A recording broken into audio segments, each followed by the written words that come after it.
will be doing some long division and some addition of fractions. Okay, I don't like the way this wrapped on this worksheet, but anyway. So this is a function f of x equals this thing, and we want to find the oblique asymptote because the degree of the top is 3 and the degree of the bottom is 2.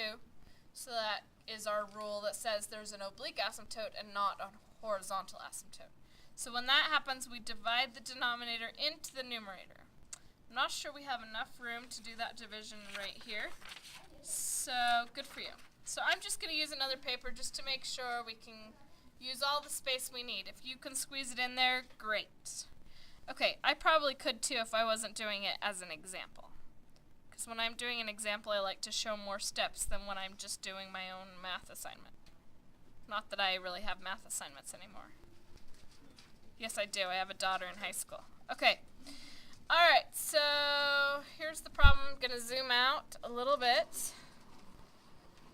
Okay.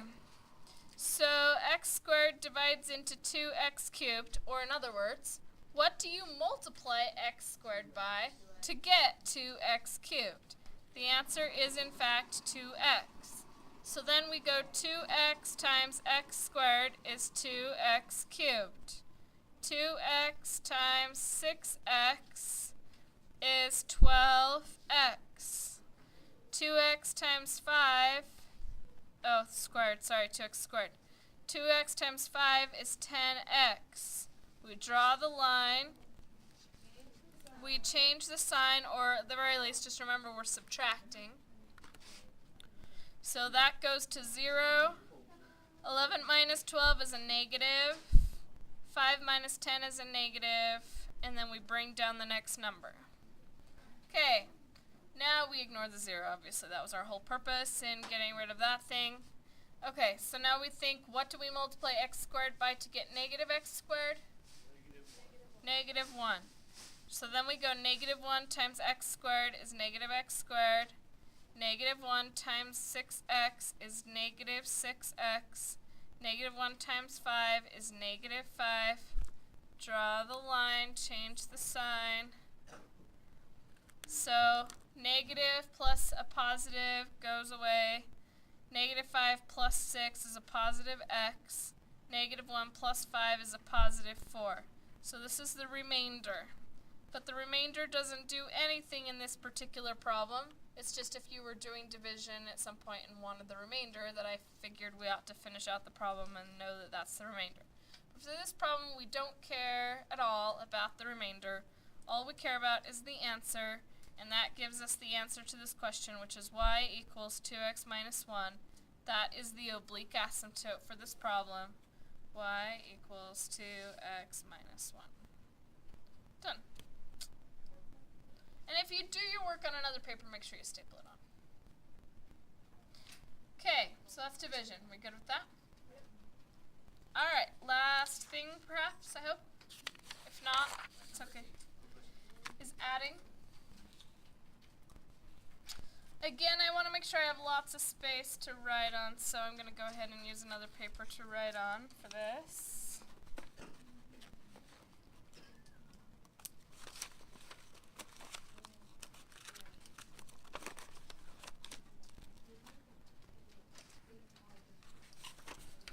This will work. Number 10 instead of number 8. We can do that. Okay, so number 10 says x minus 3 over x squared plus 9x plus 14. I'm going to factor as I go. Is that okay? Yeah. So the factors of x squared plus 9x plus 14, I need factors of 9 that factors of 14 that add up to 9. So that will be x plus 7 and x plus 2. Then I'm adding the fraction 5x plus 6 over x squared plus 4x minus 21. So again, I want to factor factors of negative 21 that add up to 4. Okay, so x plus 7 and x minus 3. So in order to add these fractions together, we must have a common denominator. Right now, we do not have a common denominator. They do have one factor in common. But this fraction needs to have this x plus 2, And this fraction needs to have this x minus 3 in order to get a common denominator. So whatever they have that's different, we multiply by that. Okay? So the first fraction we're going to multiply by x minus 3 over x minus 3. And the second fraction we're going to multiply by x plus 2 over x plus 2. What that does is it gives our makes our denominators exactly the same. So that they each have these three factors in common. Okay, now we will FOIL the numerators and then add them together. FOIL numerators and combine like terms. Meanwhile, we ignore the denominator because it's a common denominator that will just stay as is. So all we're dealing with right now is the numerator.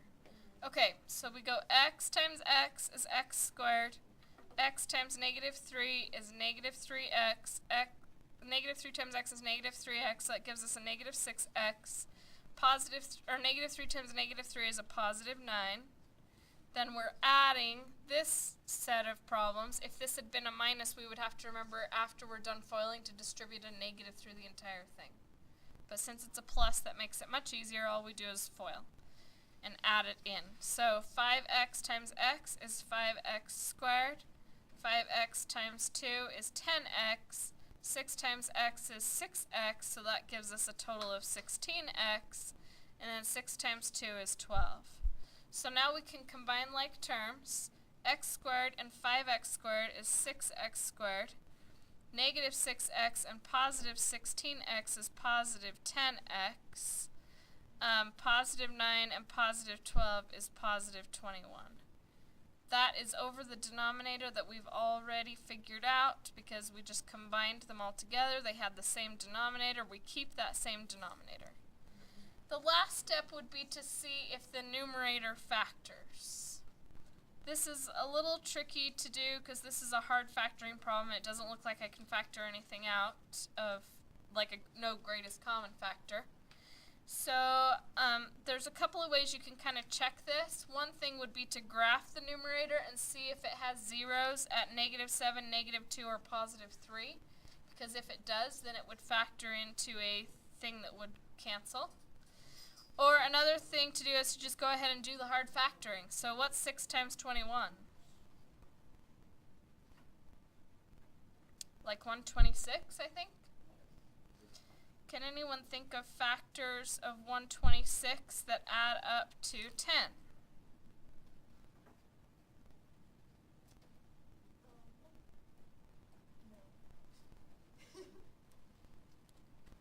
Well, what kinds of factors of 126 do we have? We have 21 and 6. You can do 2 and 3 and 3 and 7. Okay, so 21 is 21. You got 3. okay, so 21 is 3 and 7, and 6 is 2 and 3. So Oh wait, never mind. That'd be negative. so if we had 14 and 6. So 21, no, not 14 and 6, 14 and 9. Okay, so our factors of 126 would be 21 and 6. That adds up to 27. 14 and 9.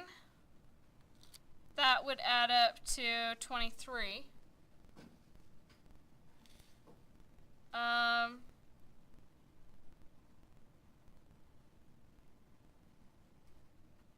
I think that's the only combination, and then positives and negatives of those. So those are the positives. We could do negatives, but we want a positive in the middle. So see how neither of them will add up to 10? Right? So this is not factorable. And that means if it's not factorable, it's not reducible. So that's the final answer. In the test, do you have to reduce it? If it reduces, yes.